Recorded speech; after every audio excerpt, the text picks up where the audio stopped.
Something you expected to happen tomorrow may already be changing shape tonight. And before you call that loss, hear this carefully. I am not going to promise that money appears in the morning. I am not going to tell you that every cancelled meeting or rejected plan is secretly a miracle. Faith does not require invented certainty. Chosen one, what I want to show you is more useful.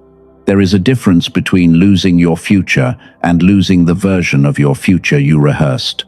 Most people never separate those two things. So the moment a plan changes, they panic. They reread the message, they check the account, they reopen the conversation, and they begin rebuilding the exact route that just disappeared. That reaction feels reasonable at first. You had a picture, you had timing, you had a sequence that made sense. Then one piece moved, and suddenly the whole picture felt unstable. But the route and the destination are not the same thing. A changed route does not automatically mean a lost future. Sometimes the first thing that breaks is simply the picture you attach to the promise. This is where the mind can become strangely blind.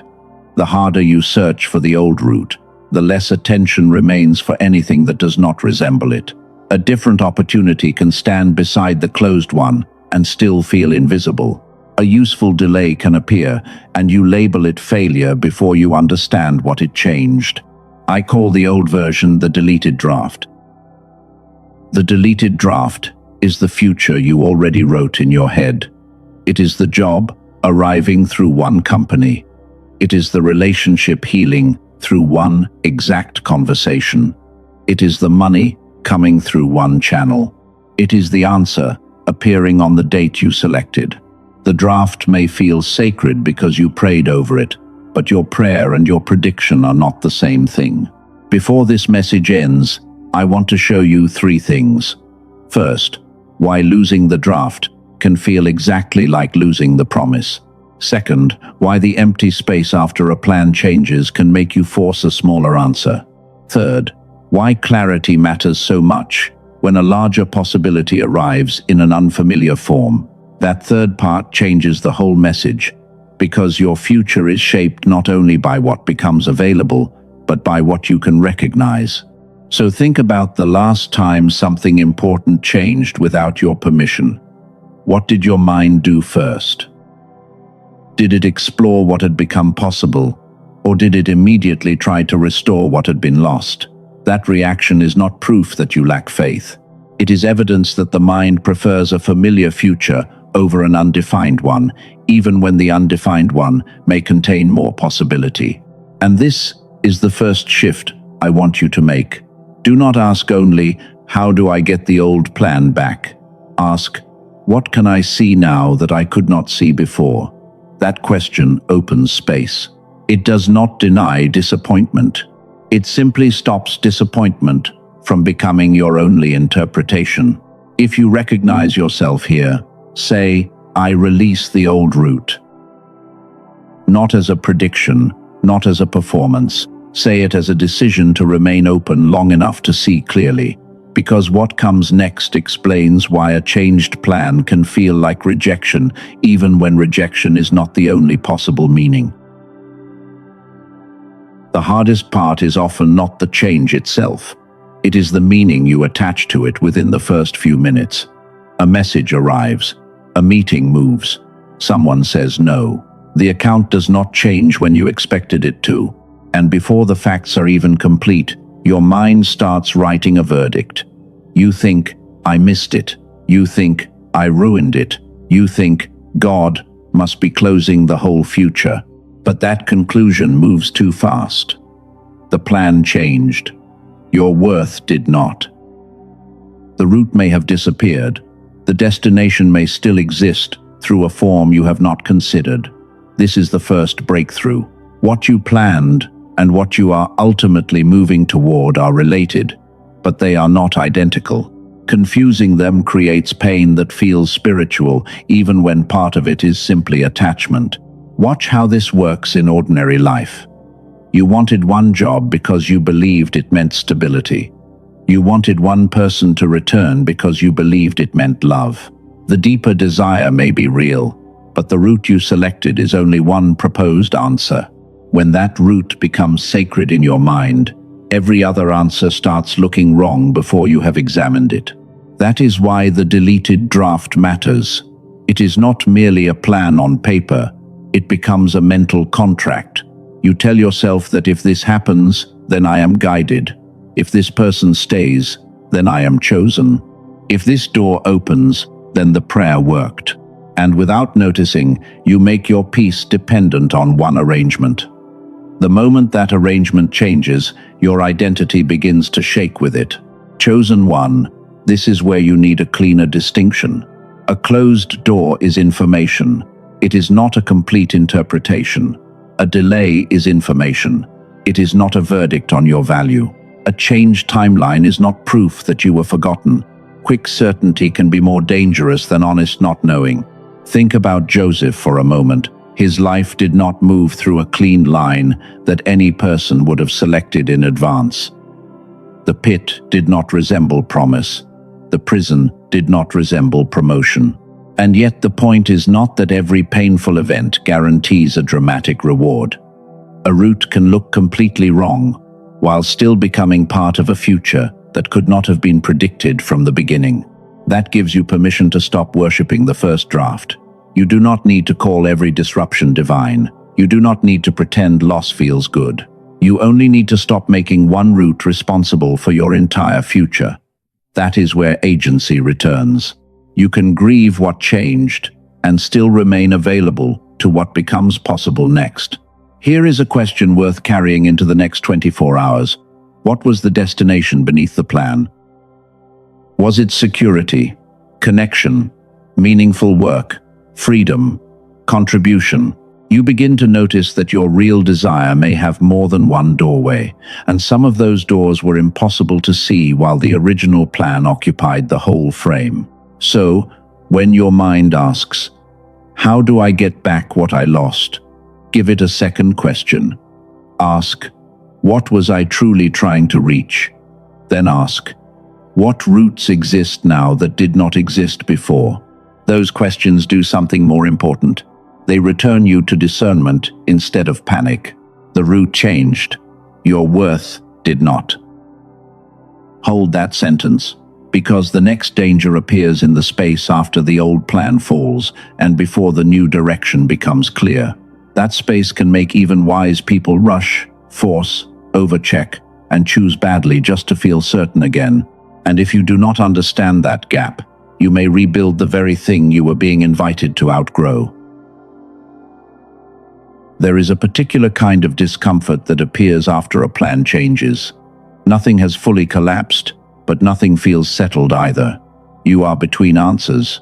The old route no longer feels secure, and the new route has not become visible. This is the redirection gap. It is one of the easiest places to confuse anxiety with guidance. You know the feeling. You check the phone again, you refresh the inbox, you replay the conversation and search for a sentence you missed. Your body wants movement, your mind wants closure. So any action can start feeling better than no action, even when the action is not wise. That is why urgency needs to be examined. Not every feeling of "I must fix this now" is spiritual urgency. Sometimes it is the nervous system trying to recover control. Uncertainty is uncomfortable because it removes the map, and when the map disappears, the mind often reaches backward for the last thing that felt familiar. Sometimes it is simply fear wearing a responsible face. Chosen one, this is where forcing becomes expensive. You send the message you know should wait. You agree to the smaller option because at least it is available. They reveal what happens when relief becomes more urgent than discernment. So I want to give you a simple practice. I call it the 24-hour no resurrection rule. It is not a command to delay something truly urgent. It is a guardrail for moments when fear pushes you to revive a route that just closed. For one safe window, do not force the old arrangement back into place. Collect information instead. Let the emotional temperature come down enough for you to see what is actually there. During that window, ask 3 questions. What actually changed? What am I assuming that change means? What became possible only because this changed? Keep the answers plain. Do not turn them into prophecy.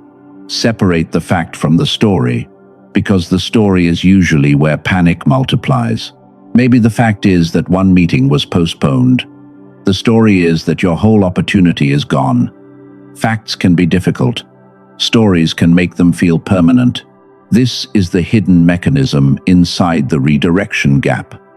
The mind does not like an empty space, so it rushes to fill it with explanation. And the fastest explanation is often the one built from an old fear. That is why patience here is not passive. It is diagnostic. You are giving reality enough time to become louder than the first interpretation. When you stop forcing the old route, new information has somewhere to land. None of that means every delay was planned for your benefit. It means you are no longer spending all your attention defending one outcome. Say this quietly if it fits you. I will not force clarity. Clarity that has to be bullied into existence is usually not clarity. Give yourself permission to know what you know and to admit what you do not know yet. That honesty is stronger than panic pretending to be certainty. And notice what happens when the pressure drops. Your breathing changes, your shoulders soften. The future is still unwritten, but it no longer feels like an emergency. This is the rest point. You become ready for discernment, because the next challenge is even more subtle. A better option can arrive and still look wrong at first.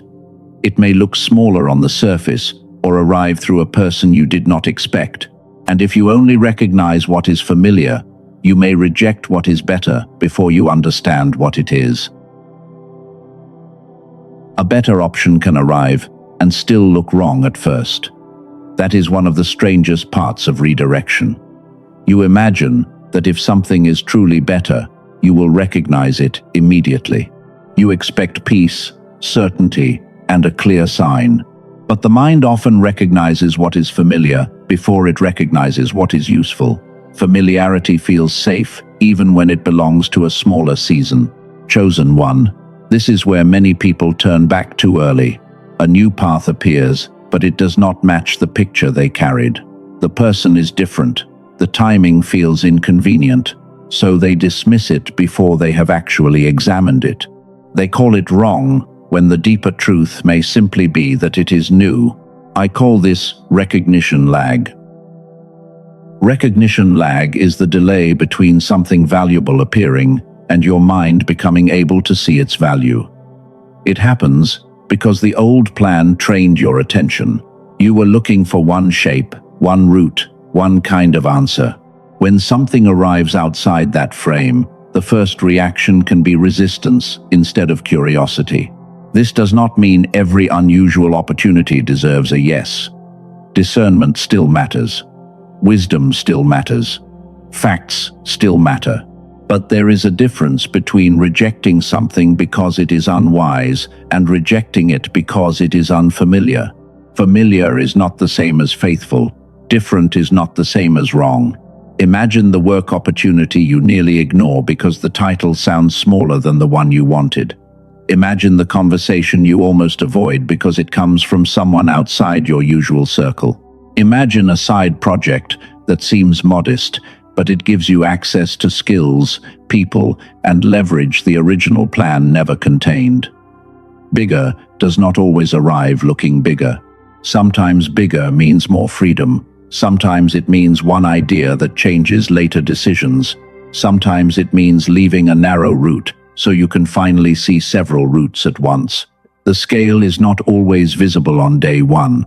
That is why you need enough openness to inspect before you dismiss. So here is the next shift. When something unexpected appears, do not ask only, "Does this look like what I wanted?" Ask, "What does this make possible?" That question does not force a yes. It creates room for information.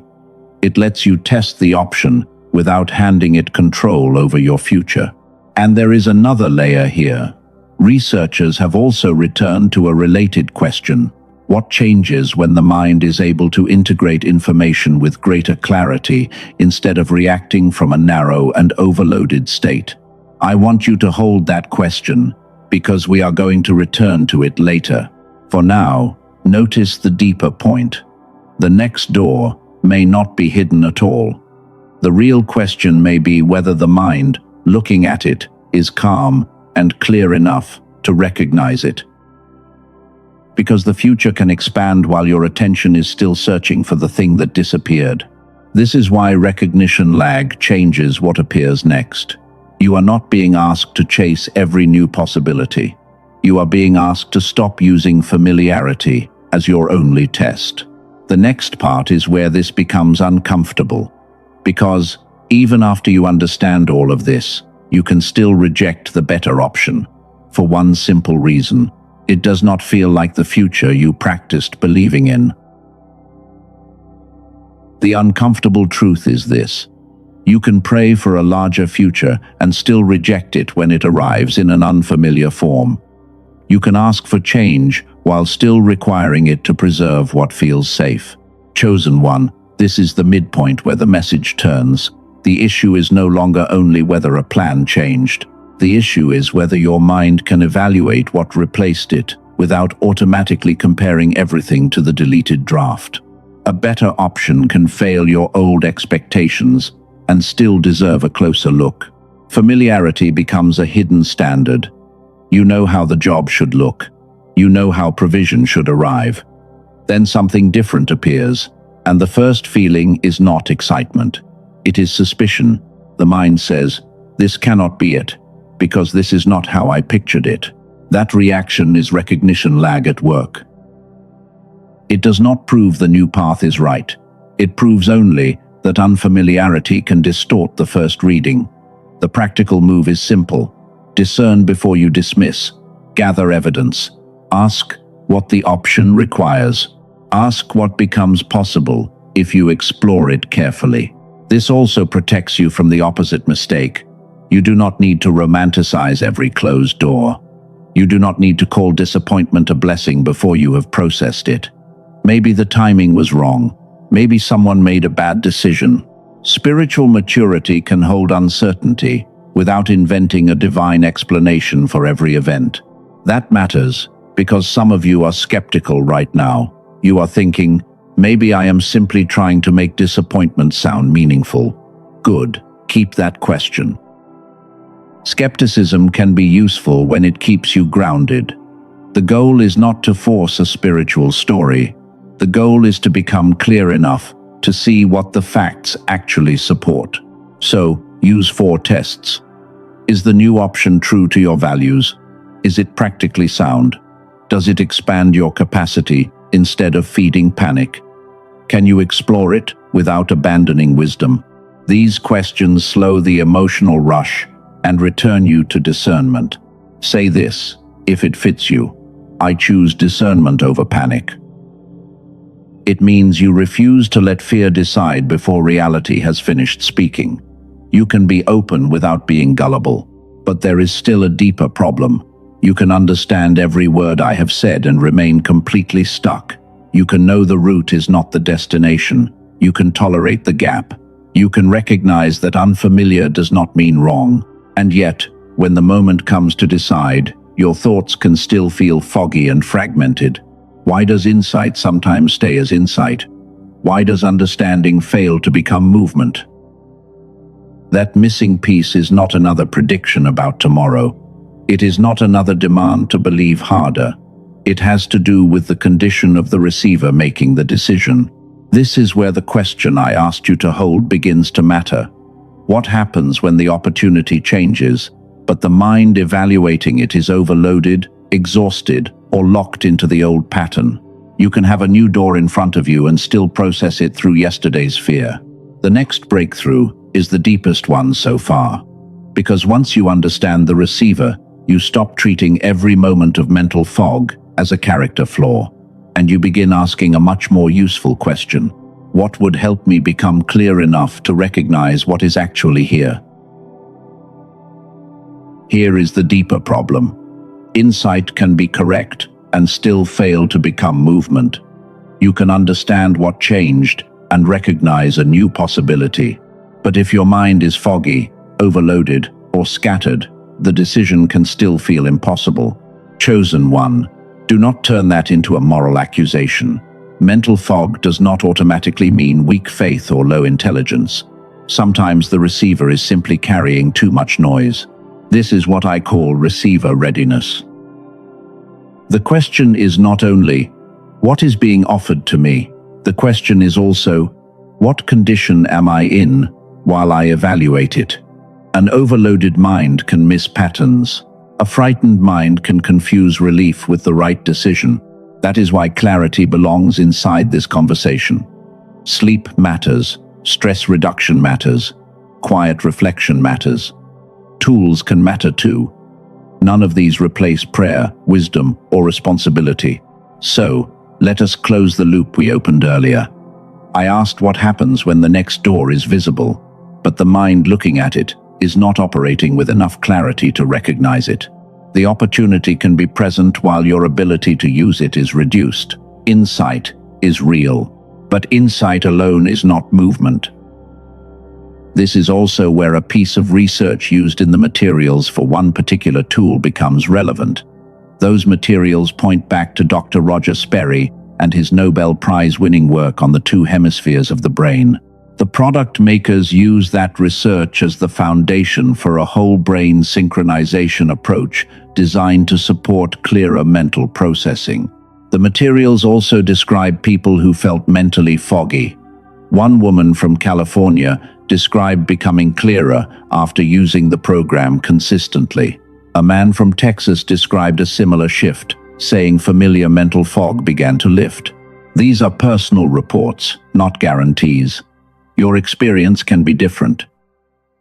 Their problem was not lack of desire. They wanted a practical way to support clearer noticing and deciding. The tool is called the Genius Switch. It is a digital audio program built around what its creators call neural sync technology. The listening session takes 8 minutes. You use headphones, close your eyes, relax, and listen. According to the product materials, the goal is to support coordination between the two hemispheres and encourage what they describe as whole brain activation. It is not a replacement for prayer, sleep, medical care, or thoughtful decision-making. Think of it as a low-friction clarity support tool. The important question is not whether it sounds impressive.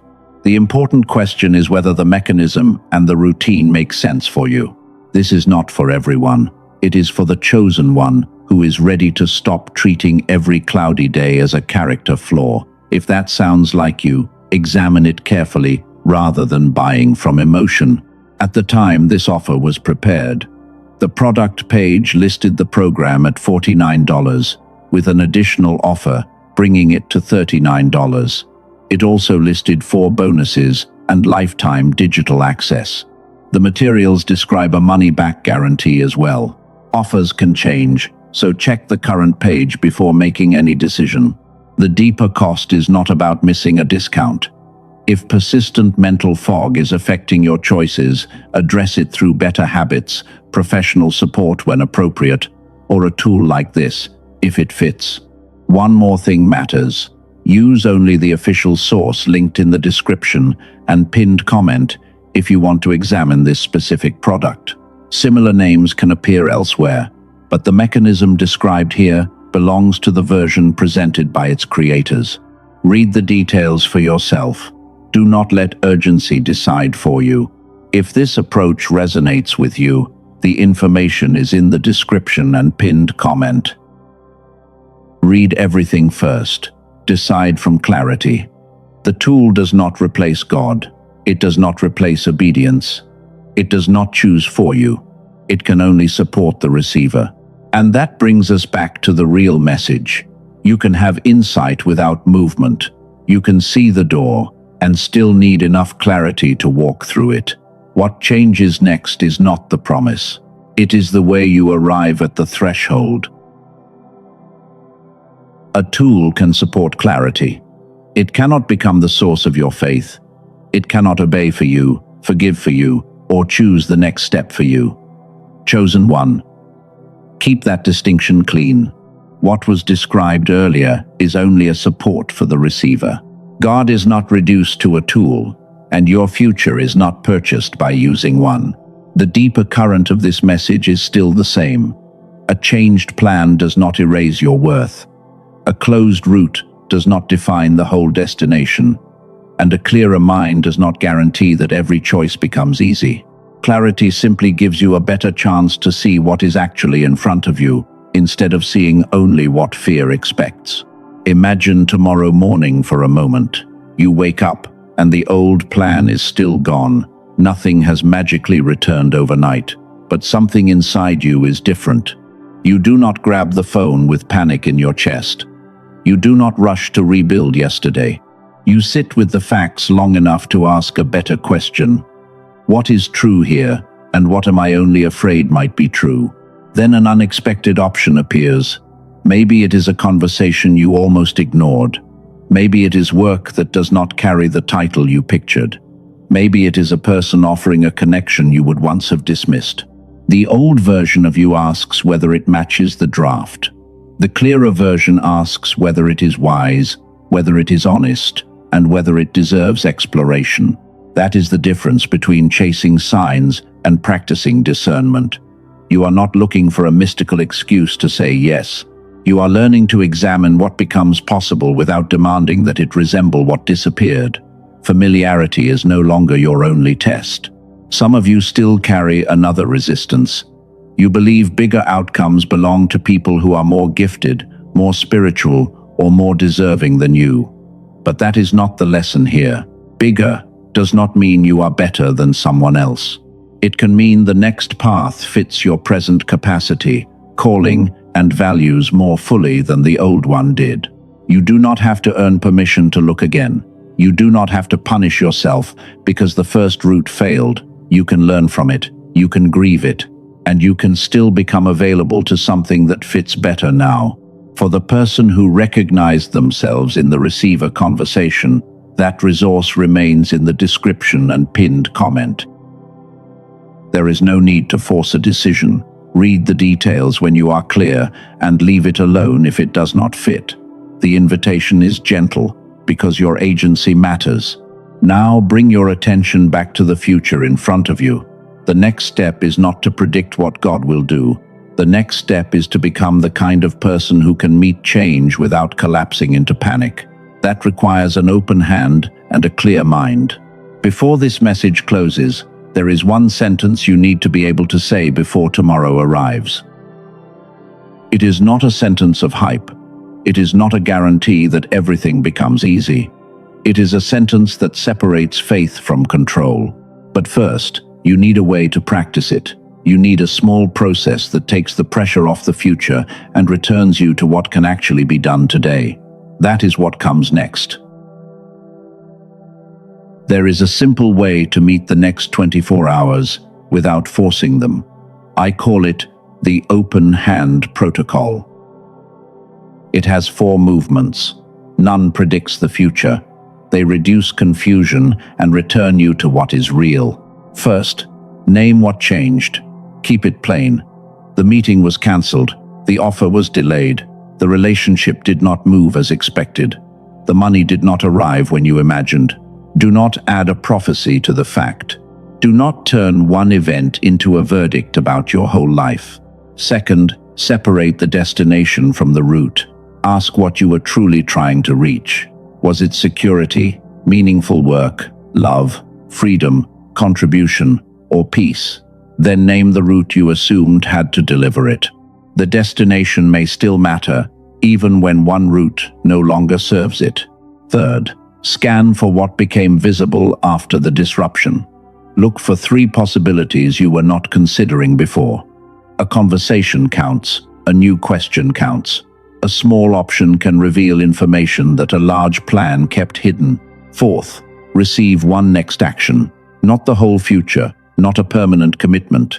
Choose one action that is wise, reversible, and based on what you actually know. Send one message.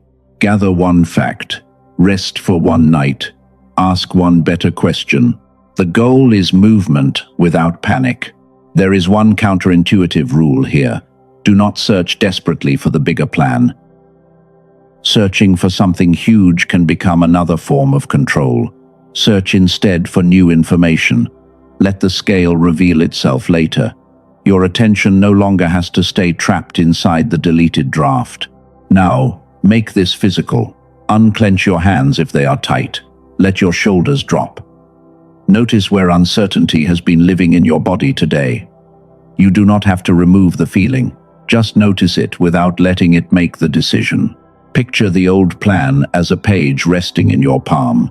You do not need to tear it apart. It may have carried real hope, but it was still a draft. Imagine opening your hand and allowing that page to rest there without gripping it. Say inside yourself, I can release the route without releasing the destination. Let that sentence settle. Notice whether your breathing changes when you stop demanding one exact outcome. The future does not need to become clear all at once for you to become clear in this moment. Bring one possible next step to mind. Make it small. Make it honest. Ask whether it comes from panic or discernment. If you cannot tell yet, waiting can also be information. Gather more facts before giving uncertainty a permanent answer. This is receiver readiness in practice. Not perfect calm, not supernatural certainty. It is staying present long enough to separate fact from fear, route from destination, and urgency from wisdom. Remember the sentence I promised you before tomorrow arrives. We are ready for it now. The final part is not about predicting what waits on the other side of tonight. It is about deciding who you will be when morning comes. Chosen one, we have reached the place where the deleted draft no longer needs to control the next page. You do not know exactly what tomorrow will bring.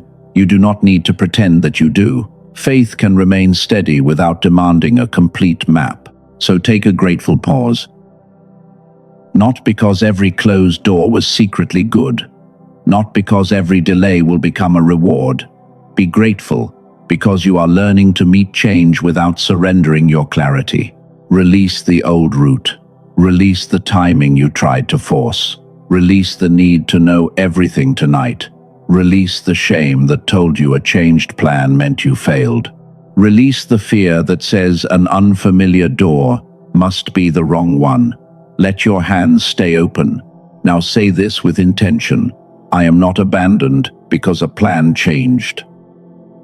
I do not confuse one route with my entire future. I can meet uncertainty without surrendering my clarity. I can recognize what is true even when it is unfamiliar. I release the draft without releasing my faith. That is the sentence I wanted you to carry into tomorrow. I release the draft without releasing my faith. It does not promise that morning will look different. It changes the way you meet whatever morning brings.